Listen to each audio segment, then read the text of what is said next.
Today students, I gonna explain you about the day 11 class students, that is if statement. If statement will be consisting of one condition. If the condition in the if statement was true, that statement will be executed. If the condition in the if block was false, that statement was not executed. So here I gonna explain you about the two files, library files, hash include sto.h, hash include conio.h. That two files will be the library files, and execution starts from the main function and taking one variable a.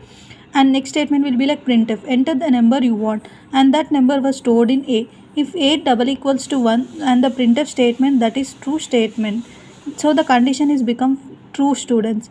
Suppose if we are giving a number through the a, that is a equals to 1, that a1 was compared with 1, so that will be become true, and the printf statement will be become true, and the printf statement will be executed. If we give the value of a other than 1, like 2, 3, 4, 5, 6, 7, 8, 9, so this if block was not executed in such a way that whole program execution was done.